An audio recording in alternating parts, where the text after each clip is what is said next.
നമസ്കാരം. നിത്യജ്യോതിഷത്തിലേക്ക് എല്ലാ മാന്യ പ്രേക്ഷകർക്കും സ്വാഗതം.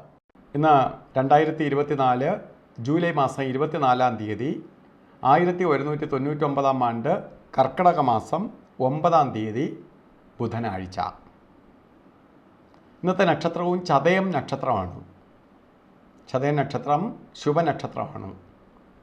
ശുഭനക്ഷത്രവും ശുഭദിവസവും തന്നെയാണ് നമുക്കിന്നും കിട്ടിയിരിക്കുന്നത്. ബുധനാഴ്ച എന്ന് പറയുമ്പോൾ പ്രവൃത്തികാരകനാണ് ബുധൻ.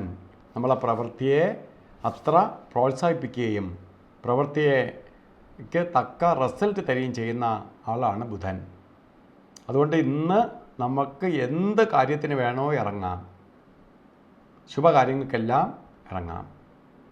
അത് ജോലിക്ക് ശ്രമിക്കാനായാലും ശരി, ഇൻ്റർവ്യൂവിനായാലും ശരി, ഒരാളിനെ പോയി സമീപിക്കാനായാലും ശരി, ഒരു ലോൺ എടുക്കാൻ പോയാലും ശരി, ഒരു ബിസിനസ് സ്റ്റാർട്ട് ചെയ്യാൻ പോയാലും ശരി, ഇതൊക്കെ നിങ്ങൾക്ക് അനുകൂലപ്രദമായി മാറും എന്നുള്ളതിന് സംശയം വേണ്ട.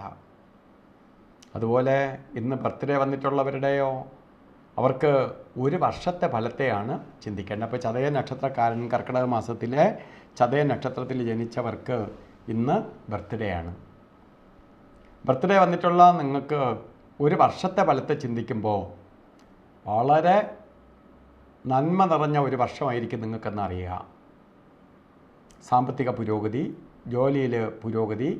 ഇപ്പോൾ ജോലിയില്ലാത്ത ആളിന് ജോലിയെ കൊടുക്കും, ജോലിയിലിരിക്കുന്നവർക്ക് ജോലി കയറ്റം കൊടുക്കും, അതുപോലെ സാമ്പത്തിക നേട്ടത്തെ കൊടുക്കും. ബിസിനസ് ആദി കാര്യങ്ങൾ വല്ലതും ചെയ്യാൻ ഉദ്ദേശിക്കുന്നവർക്ക് ബിസിനസ് സ്റ്റാർട്ട് ചെയ്യാം, ബിസിനസ് ഇരിക്കുന്നവർക്ക് ബിസിനസ് ഡെവലപ്പ് ആവും. ഇങ്ങനെ സാമ്പത്തിക പുരോഗതി ചെയ്യുന്ന പ്രവൃത്തിയിലൂടെ ലഭ്യമാവും. പക്ഷെ നമ്മൾ എന്ത് ചെയ്യണം? ഈ ബുധൻ്റെ ദിവസം വന്നതുകൊണ്ട് ബുധനെ പ്രീതിപ്പെടുത്തണം. ബുധനെ പ്രീതിപ്പെടുത്താൻ വേണ്ടി ശ്രീകൃഷ്ണ സ്വാമിയും മഹാലക്ഷ്മിയുമാണ് ബുധൻ്റെ ദേവത.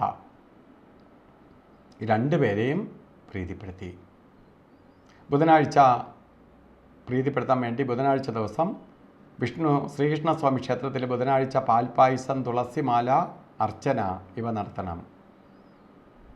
അതേപോലെ തന്നെ ബുധനാഴ്ച ദിവസങ്ങളിൽ പാൽപ്പായസം, തുളസിമാല, അർച്ചന ഇവ നടത്തണം. ദേവിക്ക് ബുധനാഴ്ച ദിവസങ്ങളിൽ കുങ്കുമാർച്ചന, രക്തപുഷ്പാഞ്ജലി ഇവ നടത്തുക.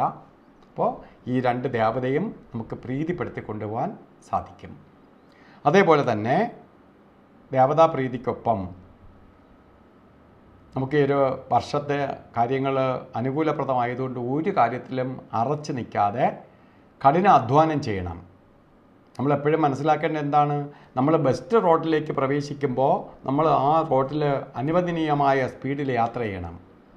അവിടെ കയറിയിട്ട് ഞാൻ 40 പോകുള്ളൂ എന്ന് പറഞ്ഞിട്ട് കാര്യമില്ല, 120 പോകാനുള്ള റോഡിൽ. അപ്പോൾ നമ്മൾ അത്രയും സ്പീഡിൽ പോകണം. അപ്പോൾ നമുക്ക് സമയം എപ്പോഴും നല്ലതായി എന്നറിഞ്ഞിട്ട് അതിനനുസരിച്ച് പ്രവർത്തിക്കണം. അതുപോലെ ഇന്ന് ഓരോ കാര്യങ്ങൾക്ക് പോകാൻ പറ്റിയ സമയമാണ്, ഇറങ്ങാവുന്ന ദിവസമാണെന്നൊക്കെ ഞാൻ പറഞ്ഞെങ്കിൽ പോലും വീണ്ടും പറയാണ്, രാവുകാല സമയം നോക്കി യാത്ര തിരിക്കണം. യാത്രയ്ക്ക് മാത്രമേ ബാധകമുള്ളൂ. 12:31 തൊട്ട് രാവുകാലം ആരംഭിക്കും. 2:03 വരെ രാവുകാല സമയമുണ്ട്. രാവുകാല സമയം യാത്രയ്ക്ക് എടുക്കരുത്. യാത്രയ്ക്ക് രാവുകാലത്തിന് മുമ്പോ ശേഷമോ യാത്ര തിരിക്കുക, അല്ലെങ്കിൽ രാഹു ചുറ്റിക്കും. ചെയ്യുന്ന ദിവസം കൊള്ളാമെങ്കിൽ പോലും നമ്മളെ സൽപ്രവൃത്തികൾക്ക് റിസൾട്ട് ലഭിക്കാതെ വരും.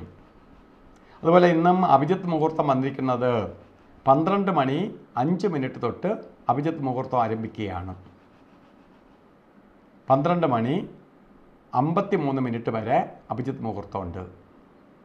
അഭിജിത്ത് മുഹൂർത്തം നമുക്ക് ശുഭകാര്യങ്ങളിൽ ശുഭസമയത്തിൽ ശുഭമായിട്ടുള്ള സമയമാണ്. അതിൽ തന്നെ ഏറ്റവും നല്ല സമയമെന്നാണ്. അതുപോലെ യമകണ്ഠ കാലവും ഗുളിക കാലവും ഒരു ദിവസവും നല്ലതല്ല. അതുകൊണ്ട് അവരുടെ സമയത്തിനാണ് ഏറ്റവും പ്രാധാന്യം. നമുക്ക് 12 മണിക്കൂർ നേരം പകലുണ്ടെങ്കിൽ പോലും 3 മണിക്കൂർ നേരം അവർക്ക് അനുവദിച്ച് കൊടുത്തിരിക്കുന്ന സമയമാണ്. ആ സമയത്ത് ഒരു ആവശ്യമില്ലാത്ത കാര്യങ്ങളിൽ ഒരു കാര്യത്തിലും കൊണ്ട് ഇടപെടാതിരിക്കുക.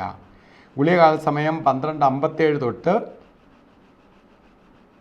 ഗുളികകാല സമയം 10:57 തൊട്ട് 12:31 വരെയും, യമകണ്ഠകാല സമയം 7:50 തൊട്ട് 9:24 വരെയും നമുക്ക് ഒരു ശുഭകാര്യങ്ങൾക്കും എടുക്കരുത്. അതുപോലെ ഇന്ന് ഓരോ കാര്യത്തിന് പോകുമ്പം വസ്ത്രധാരണത്തിന് പ്രാധാന്യമുണ്ട്. ഈ വസ്ത്രം നമ്മൾ ദേഹത്തിരിക്കുന്ന വസ്ത്രത്തിനനുസരിച്ച് പ്രകൃതിയിലുള്ള എനർജി നമ്മളിലേക്ക് കയറും.